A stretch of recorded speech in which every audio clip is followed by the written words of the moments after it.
Hey, welcome everyone to the Simple Empire podcast. This is Chris Mason. And today, really excited to have Dr. Joseph Allen with us. He is a board certified doctor of optometry, and his YouTube channel is Dr. Eye Health, if you wanted to check that out. And he is fast approaching 200,000 subscribers. Last I looked, it was about 191,000. And I invited Dr. Allen on today to talk about some of the things that he's learned on his journey. You know, eye health isn't something that you would necessarily think would be as popular a topic as it is, at least at first glance for me.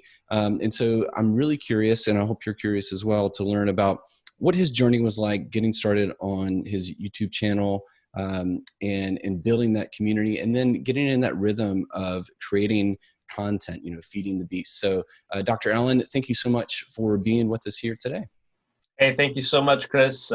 This is always a tremendous opportunity to meet other entrepreneurs and just people throughout the world. This is just a great opportunity. Thank you again. Yeah, absolutely. Well, I wanted to start and just, if you give us maybe a little bit of background. I mean, obviously, I know your background is you went to school, studied to become a doctor. But what for you got you interested in eye health? Maybe we'll start there. Just eye health in general, like why I even went into eye care to begin with. Yeah. So my parents both wear glasses. I, as a young child, got glasses when I was age 6 or 7. And then by the time I got into junior high, like I was the stereotypical kind of nerdy child, stayed inside, read books, played lots of video games, watched movies. I didn't really play sports. And because of that, I really didn't make many friends. So when I got into junior high, my parents wanted me to try something. They pushed me to go outside my comfort zone. And I'm like, okay, the manliest sport, the sport that everybody plays in 7th grade, is football. So I picked football, and it's hard to play contact sports when you're wearing thick glasses. So my mother wore contacts. We went to my eye doctor, got contacts, and it changed my life. Not only was I able to play sports and start making friends, but then I had this level of self-confidence I had never had. And then, of course, being 13 years old, junior high, most important thing is girls, right? So girls started paying attention to me because I had that self-confidence, and I probably didn't have those dorky, big, thick glasses on. And that made such a dramatic change in my life that when came around high school, college, when everyone's asking you, hey, what are you going to do? I was like, I don't know what I really want to do, but I love seeing that guy. Hated seeing my dentist, but I love my eye doctor. So I'm like, I'm going to be that person. So that at least pushed me that direction. Yeah, that's really cool. That's not an answer I would have guessed. So I'm glad that I asked, because I think it gives I love hearing the background of like how people just develop interests, and then you decide to choose that as a career path. I think is really cool.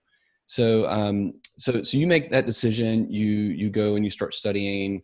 You get a job in a practice. At what point in that journey did you start thinking, I should start a YouTube channel about all this? So quite honestly, going through all of my schooling, right? It's at least 8 years of schooling to become a doctor of optometry. I did a residency, so I did the 9th year. Then I started practicing. And in practice, I found that my favorite part of seeing patients was educating them, telling them about their disease and the treatment and how it's all connected. And I was also getting frustrated because in the world of healthcare and the current world that we're in with online and everything's online, everybody comes into my exam room already consulted Dr. Google, right? And not only is it just people doing their own research and oftentimes finding the wrong information, but there's also a lot of companies out there that know marketing and they know psychology, and they will market inferior products or incorrect information to the people of the world. And so people will come in thinking, oh, that this is the right product for my eyelids, because some marketing company said it was, not because it scientifically is true. And I was just, it's not just me, it's like all across healthcare. We were so frustrated with this. And I recognized that things like memes and posts on Facebook at the time, I didn't even know Instagram existed.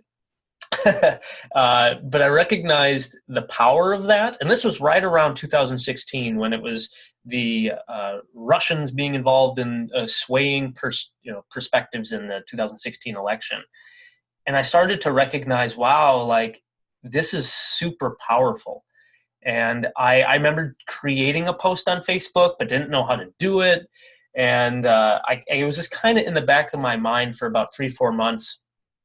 And then a friend of mine, another colleague, a doctor, said, you're really good at just making like posts with your phone, just randomly hitting play and record and just being like, hey, everybody, hope you're having a good day.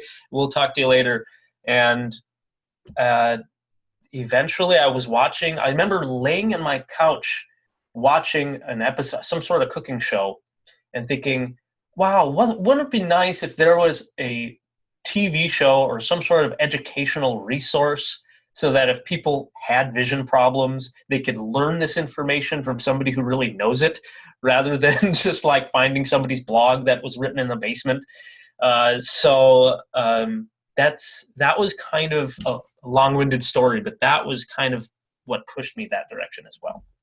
Yeah. So what I hear in that is that your goal really when you started was you were seeing people come in with misinformation. So you wanted to be a voice of information that was based on science and research. And I imagine that's still a driving force for you today. Is that still a big reason why you do it? Absolutely. I think there's been times when my channel, especially when it started having success, I started kind of like maybe being drawn different directions. But ultimately, when I really sit and reflect on what I'm doing, what I'm spending my time on, what are my motivations, that was the main reason it was founded on. And that's the same reason that keeps me going. It's just that this is what I'm passionate about and I want people to know about it. And there are people who want to know this information and let me be their guide. So that's kind of always what I fall back on. And so you said you started this in 2016. Is that right? That's when I started at least having the thought. I think that's what started the motivation process. But it was my New Year's resolution in 2018. So 2017, as soon as it clicked in 2018, that was when I decided that I am not going to drag my feet, that if anybody was going to do this, it was going to be me. And I just jumped into the deep end and started researching, how do I even take on this? Awesome. Man. So you had that mental shift in 2018 that, all right, now I'm committed. I'm going to do it regularly. And obviously it's paid off for you. Like I mentioned before, you're approaching 200,000 subscribers on YouTube. So what have you learned in that process of building the channel in terms of growing community? Are there things that you have done that have worked, have not worked? Just talk about what you've learned building community on YouTube that has helped you grow. That's a loaded question. That's a really good, Chris. I think that, when I first started this journey, I didn't know anything about marketing. I didn't know anything about how to teach. I didn't know how to connect with other people, certainly on social media. I think that I learned a lot from studying other people. I did a lot of research, watched a lot of other people's channels that were successful, and I started to recognize patterns. I honestly would just binge watch how-to videos or other channels that were successful in building a community. And a lot of channels will tell you, yeah, they have a community, or they ask questions, or they encourage people to comment, to share, to like, and I started recognizing those patterns on all these different channels. And so I'm like, okay, so suddenly I feel driven to comment and be part of their community. So how do I build that? And so that is certainly a part of a lot of different social media channels, but definitely on YouTube is all about building your comments, getting people to ask questions, to, all of a sudden I comment, somebody comments, leaves a question, somebody else will comment that. We'll say something back or answer that question. I have other doctors now who are on my channel who answer questions for me. So it's really fascinating. Was there if you think back, a moment where you saw, like you figured out something, like you saw growth happen? What was it? I'm going to start replying to comments. Was there one kind of thing where it just was like pouring gas on the fire for you, or was it not like a hockey stick? It was more of a slow growth. Kind of both. Okay. Well, I'll be honest. When I started this, the first, I went into it starting January 2018, but I didn't post my first video until July of that year. It took me Okay. 6 months to learn, because I didn't go to school to know how to use a camera. I didn't know how audio worked. I didn't know how to edit a video. I didn't know anything about search engine optimization. I didn't learn anything like that in school. I learned how to do eye care and treat the diseased eyes. So when I finally posted starting in July, I kind of had this in my mindset, and I think a lot of creators do that. Oh, tons of people are just going to find this, that people are just going to flock to it, and it'll just be an overnight success. And it doesn't happen like that. It would be a very rare unicorn to see that. So I posted every week as I'm still learning how to edit for an entire month, the month of July, and there were crickets. Nobody was finding my channel. I had a total of 8 to 16 subscribers for 3 months, and they were mostly my family and friends.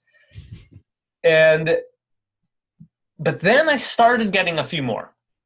I started getting, 20, 30. I got all the way up to 68 subscribers. And then, and I was, at this time, I still had the setting on YouTube to give me an email notification for every subscriber I got. And almost overnight, my phone died because I got so many messages, because I grew almost 3,000 subscribers in a weekend. Wow. And part of that certainly was luck, but part of it was also because I had already incorporated so many elements to to the channel or to the program that encouraged people to hit the like button, to hit subscribe, to leave a comment, to share their story, because I already had those parts ingrained in the channel, because I spent 6 months researching, okay, well, how do I even start on a good foot? That yes, it was luck that it started having success because of the way YouTube works and the algorithm works, but a lot of it also was preparation. I had done the research to at least even have that chance to have that little moment of success. But once I had that success, then I had to turn and research, okay, why did I even have that success? Why did that video blow up? And then how do you reproduce it and keep being able to reproduce it and have success? That was the first year. Yeah. Well, and I mean, what I hear in that, and one of my mentors, he says that luck is when preparation meets opportunity.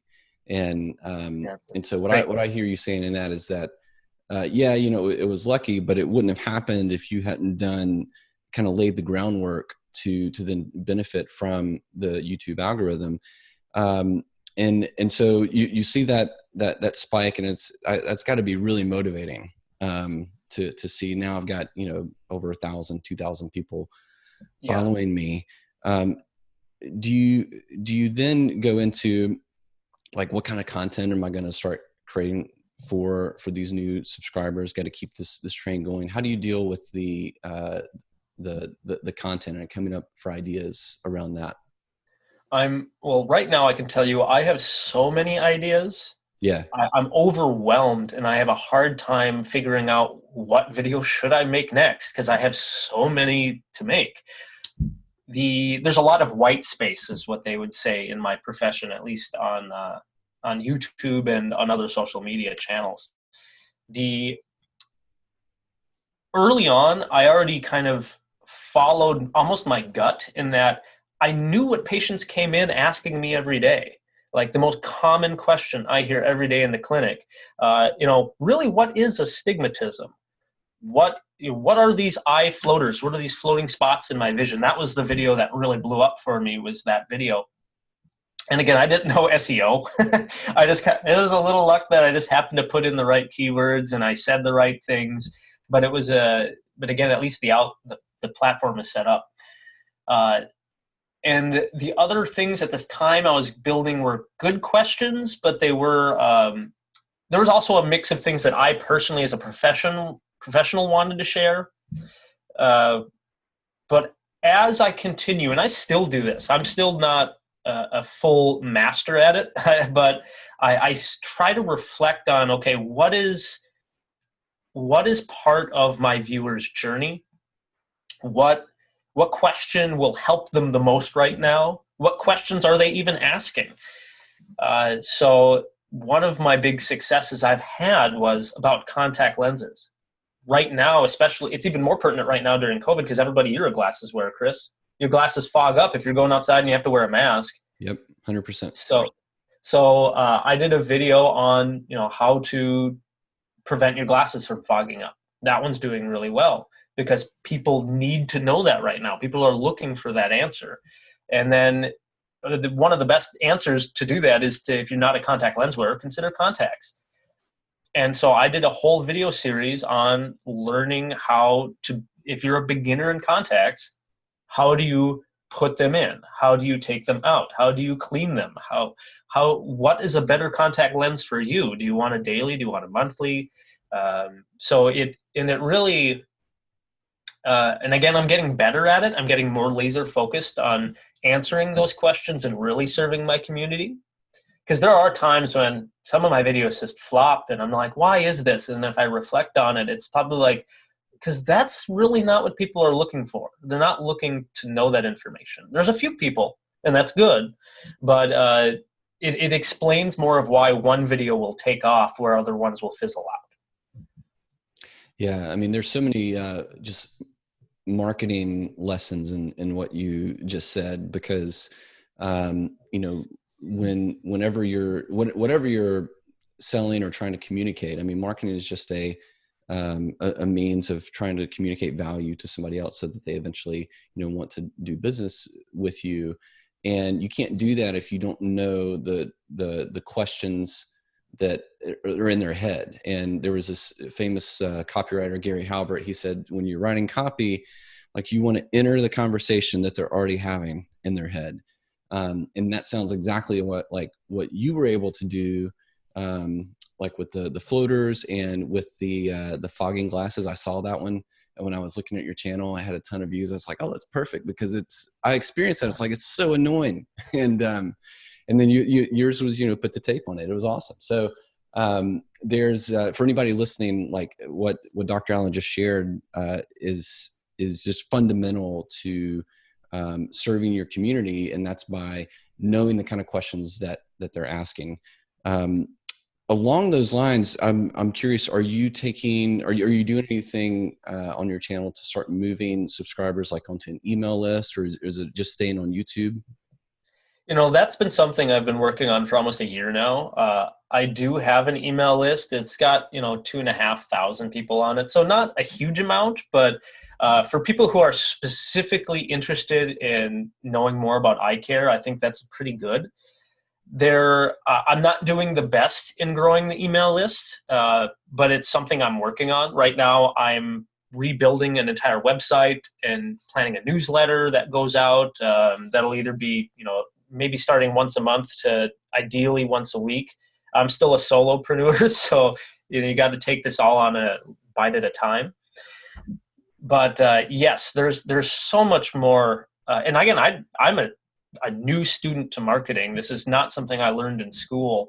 So for me to now be like, oh, wow, I have thousands of people I can send an email list. If YouTube shuts down for some reason, if for somehow Google just ended, because Google owns YouTube, I would still at least be able to maybe email these people and stay in connection with. So there's a nice advantage to having that. Yeah. Yeah, absolutely. I mean, that's, there's I don't know if you've ever come across this guy, Dan Kennedy, who is a marketing teacher, but, No, but I'll write that down. yeah. So he's been around for decades, one of the old guard, and I study him a lot.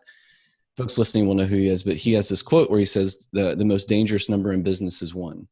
And, it's one product, one channel, to market on, or one key employee, because if that one thing goes away, it has a disproportionate impact on your business. If you're not, starting to kind of spread out, the ways that you communicate. So I think it's really smart what you're talking about, of recognizing that. And I mean, I think it's very, I don't think we're going to see YouTube shut down, but I mean, just hypothetically, it's a smart thing to be thinking of how can I start to communicate with these followers and subscribers in a different way. Absolutely. I think of it like diversifying your income, right? You need multiple Right. different income streams. You don't want to just rely on one of them.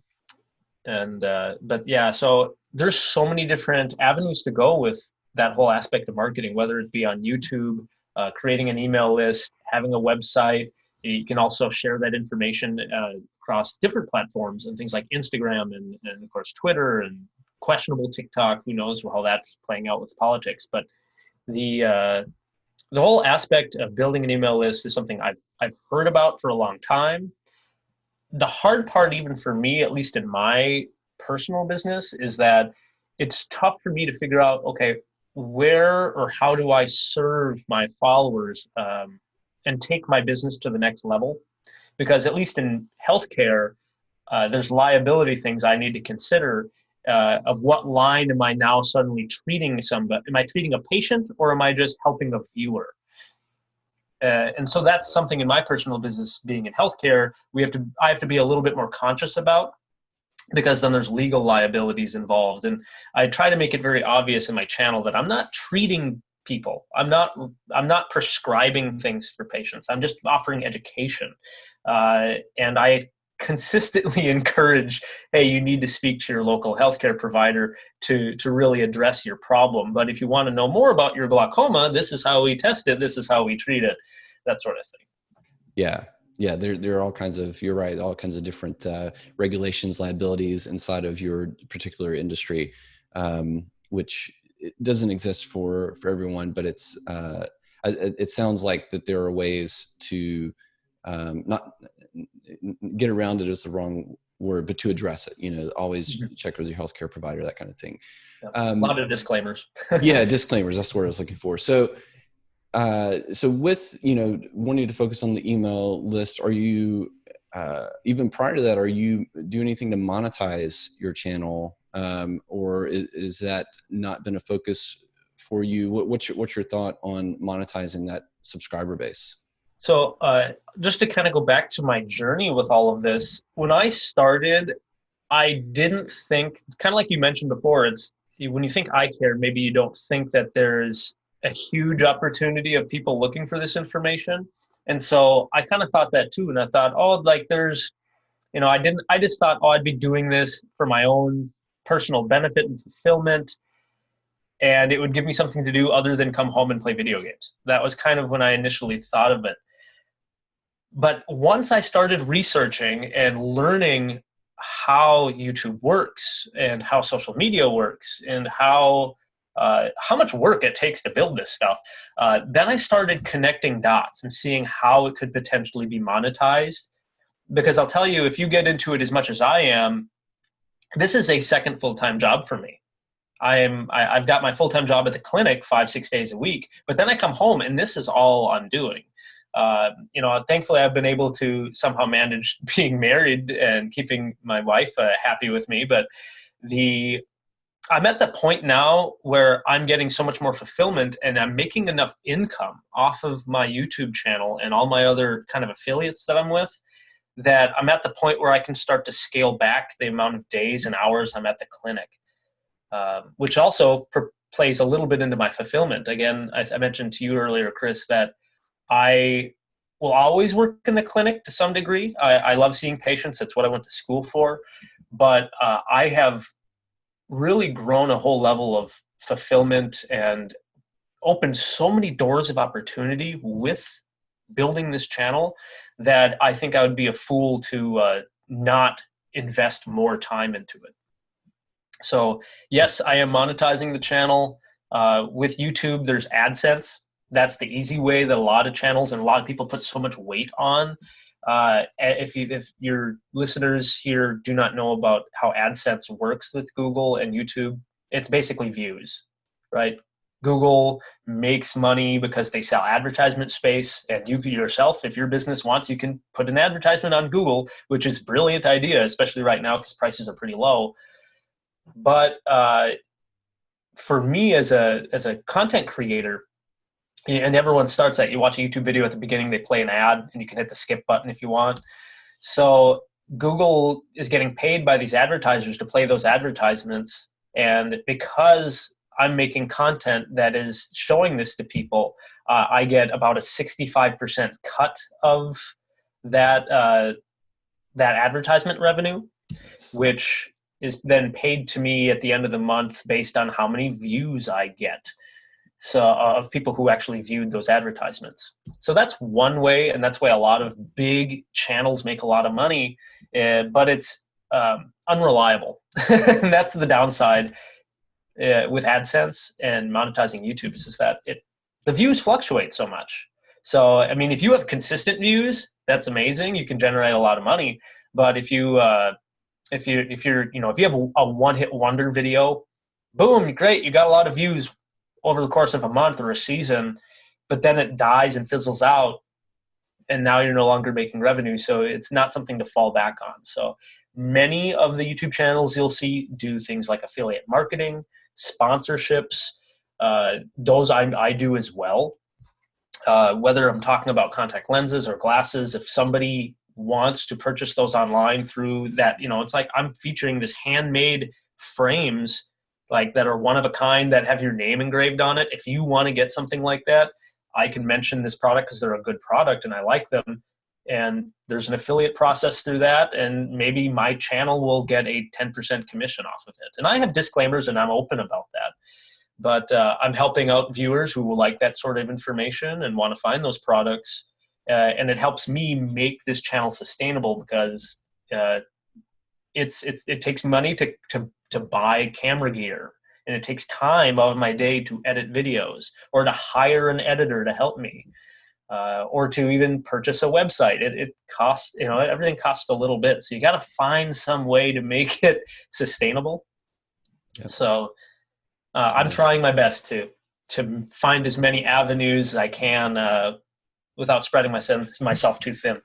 Right. And affiliate marketing, it's a great entry point into that because, typically, I mean, hopefully you're working on a product that has already had a lot of testing done. So you're not having to create the marketing. You're just having to promote it and get people to a page through a link. And, and of course, it's only a product that you trust and believe in. That's a given. So I think that's a great way to get started. I'm curious if you have, now at this point where you are with your channel, do you have like a big dream or vision for, you look at all the content you've created, the time you've put into it. Are you starting to get a vision of like where you want to go, in, I don't know, 3-5 years with this thing? That's a fantastic question. And I ask myself that question a lot. I do spend a lot of time reflecting throughout the week, even just like, what am I doing this for? What is it I really want to do? I think when I started, I just had the idea, like, I think this could work. And because again, when I started, I thought, I'm just going to share education. And I didn't know how big it would ever become. And once it started building up steam and building momentum, then I started realizing a little bit more of its potential. And I'll tell you now, because of the opportunities it's continued to open for me, I My main goal right now has been to almost build myself up as a celebrity within my profession.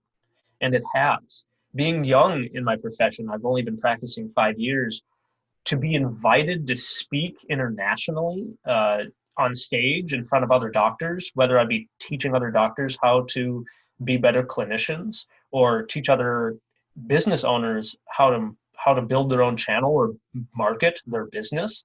Because if you guys aren't familiar with in eye care in general, eye care is about 15, 20 years behind in their marketing knowledge. Like they really don't know. Um, so I've been also just marketing my own services as a consultant to other clinics, business owners, healthcare professionals, in either building their own social media or building how to market their practice in a modern world, because many don't know how to do YouTube ads or Facebook ads or even how to build an Instagram. Like they don't even know how, like a lot of places don't even have good websites. That's like, that's knowledge you should have had since the 90s. So it's, uh, again, I still have to reflect on it of exactly what mountain I'm climbing right now. But the Dr. Eye Health channel on YouTube is certainly kind of my home base. I'm going to still continue to make excellent content and educate people. I'm still going to just build that up as kind of the premier education spot for people to learn about vision, eye care, vision products. If they want just a great channel, a great resource so they can visually learn what their doctor's doing or what they're thinking about or what product they should consider investing in, I want them to think that's the place to be. I want them to find that when they search it in Google. I want that to be the first thing. That's awesome. That's awesome, man. I really enjoyed our conversation today. It didn't even really feel like an interview to me. This was a great discussion to have with you, and I know it's incredibly valuable for anybody out there who is considering starting a YouTube channel, or I mean any kind of community. Like the basics of what you laid out are just so helpful. If somebody listens to this, they want to connect with you, what's the best way for them to do that? So, of course, they can certainly watch any videos on my channel, the Dr. Eye Health channel. If they want to reach out to me in my channel for any sort of questions, possibly consulting or anything like that, you can reach out to me at dreyehealth@gmail.com. You do have to spell out doctor. That's I think I'm a little afraid that somebody else is getting a lot of my emails. But you can check me out there. That's usually the best place. I'm same name on Instagram, Twitter, all those things. You can try to reach out to me there. But if you email me, myself or my assistant will be able to respond back to you. Awesome. And I do encourage everybody listening to go to the Dr. Eye Health YouTube channel, subscribe. I mean, for two reasons. One, you're probably wearing contacts or glasses right now. Most people are, or somebody in your family who is. So you're going to learn. You're going to learn more than you thought you could on a 3-minute YouTube video. It's really fascinating stuff. And then the other thing, the reason to subscribe is just to study what Dr. Allen is doing and learn, because that's one of the best ways that you're going to learn how to build up your own channel, is just to study the people who've gone before you and are doing it right. So Dr. Allen, thank you so much for being on the show. Hey, thank you, Chris. This is excellent. And if there's ever anything else I can do for you guys, just let me know. Thanks again. Awesome. And I'm going to sign off with the regular sign off here. So guys, if anybody is listening here and you have at least 40, 50,000 subscribers, whether it's on an email list, whether it's on YouTube, I encourage you to go to simpleempire.com. Take a look at this new program we have. It's called Profit Partner System. This is something where I'm going to actually invest my own money to create a brand new digital product marketing funnel and revenue stream for you for free. We've been testing this out with a couple other folks. So if you're an expert in creating content, but you're not necessarily a marketing expert. That's what we do. And this is definitely something you should look at. And go to simpleempire.com, check it out. And I look forward to hearing from you. And we'll talk soon, guys. Thanks so much.